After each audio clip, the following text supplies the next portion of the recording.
I never thought I'd feel handcuffs click around my wrists in my own driveway just because I bought a new bed. Neighbors watched like I was some spectacle. Cops treated me like a suspect, and all the while Karen stood there smirking like she'd just won a war. That was the moment I realized this wasn't about furniture, it was about power. Act 1. The Spark. It was supposed to be one of those perfect afternoons. Sun out, birds chirping. Life finally felt like it was coming together. I'd just gotten off work, still in my suit, feeling proud of myself because today my new bed was being delivered. Not just any bed either. A king-sized memory foam cooling gel miracle I'd saved for months to afford. The truck rumbled down my quiet street and I swear I could hear angels sing. The delivery guys hopped out cracking jokes with me as we figured out the best way to angle the giant mattress through my front door. Everything was light, easy, smooth. And then, that feeling hit. The prickly chill on the back of your neck when you know you're being watched. I looked across the street and there she was, arms crossed, face like sour milk, blonde hair frozen in place by half a can of hairspray. Linda Whitmore, HOA president, the self-appointed queen of our neighborhood. I gave her a polite little wave. She didn't wave back. Instead, she marched straight toward me, this stiff, indignant stride like the sidewalk itself had offended her. I thought she was going to complain about the truck blocking the road. I was ready with a smile and a sorry won't be long. But she opened her mouth and screeched, "Is that a bed for a welfare king?" Everything stopped. The delivery guys froze. The birds went quiet. Even my heart skipped. It was so cartoonishly racist that my brain short-circuited.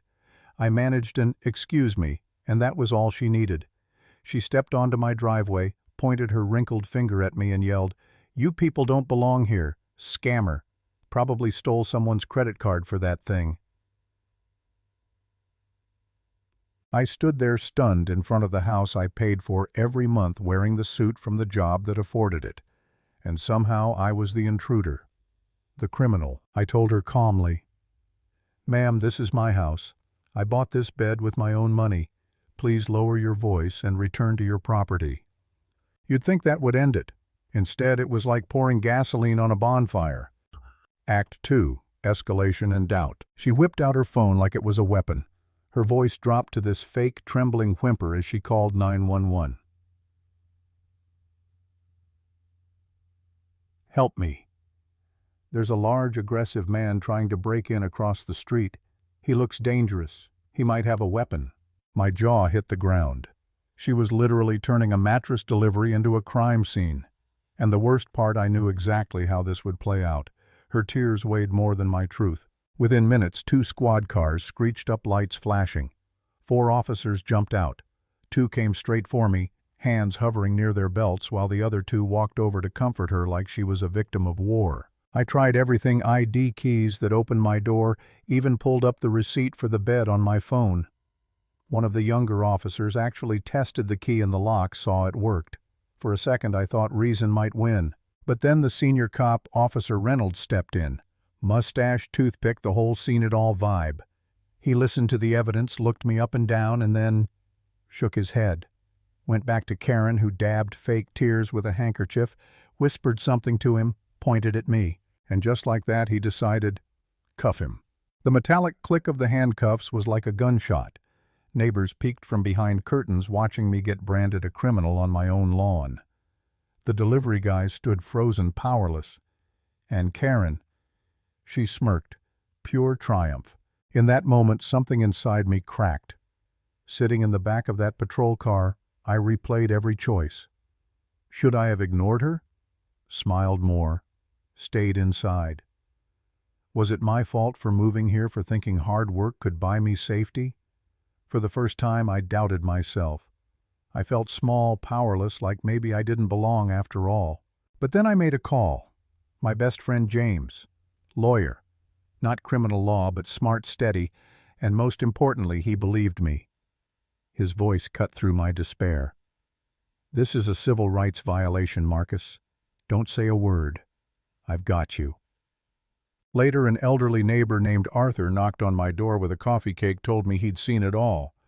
And then he shared his own story, how years ago Karen drove out a Latino family with the exact same tactics: false HOA complaints, bogus police calls, harassment until they left. That's when it clicked.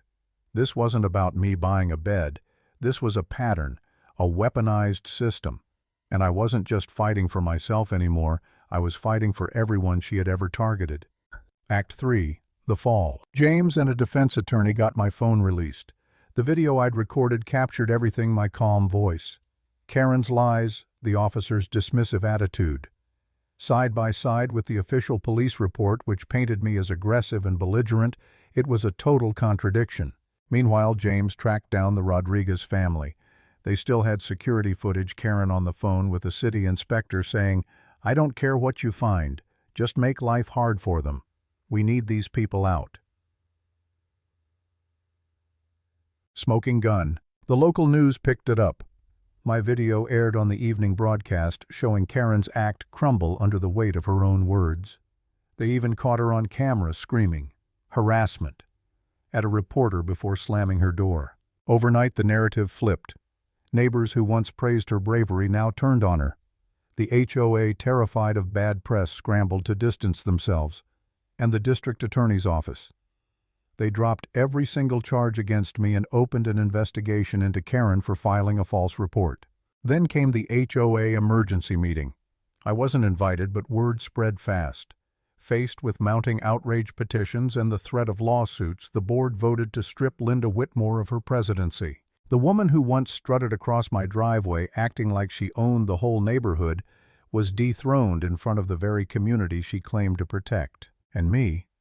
I stood in my living room staring at that giant mattress finally leaning against the wall. It wasn't comfort yet, but it was proof. Proof that truth, when recorded, when fought for, can outlast lies.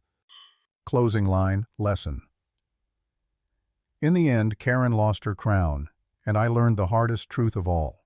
Sometimes the fight isn't about proving you're right, it's about refusing to let someone else write your story.